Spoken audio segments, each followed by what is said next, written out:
Now we're going to see the troubleshooting for the compact module thermodynamic trap.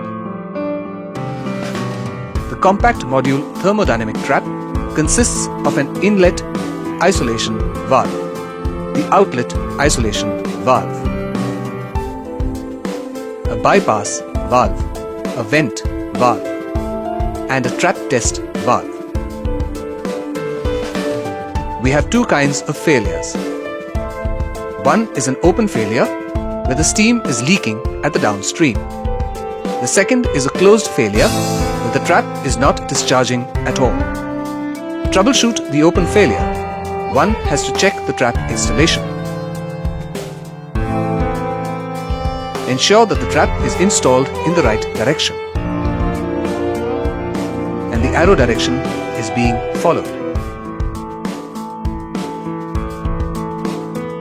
Once this is done, one needs to check for any kind of foreign particle deposition between the seat and the disc. Before opening the top cover, open the vent valve. This ensures that any steam trapped in this main body is released from the trap vent valve. Keep the bypass valve cracked open so that any condensate being formed is removed from the system. Once this is done, open the top cover. Use the right sized tools to open the top cover. Once this is done, check for any kind of foreign particle deposition between the disc and the seat.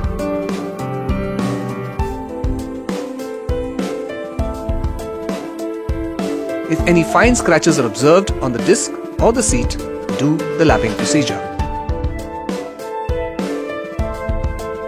Also check the step present in the top cover is intact and not worn out.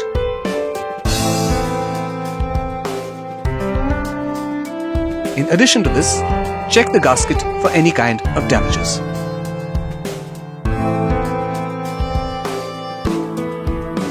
Equally, see the inner, outer gaskets for any kind of damage. If damaged, replace the same. Reassemble the trap with new gaskets or intact gaskets.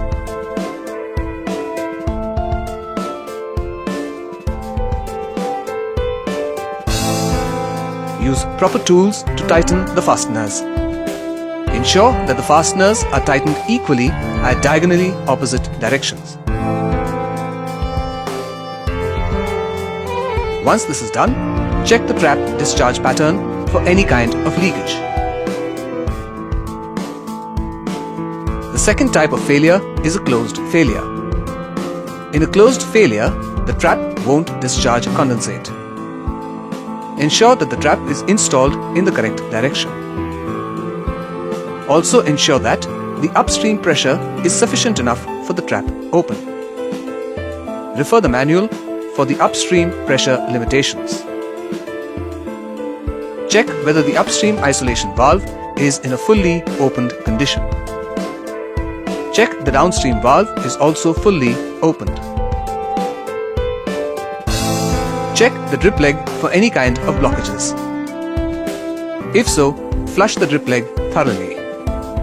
Once the drip leg is flushed, check for the inbuilt strainer.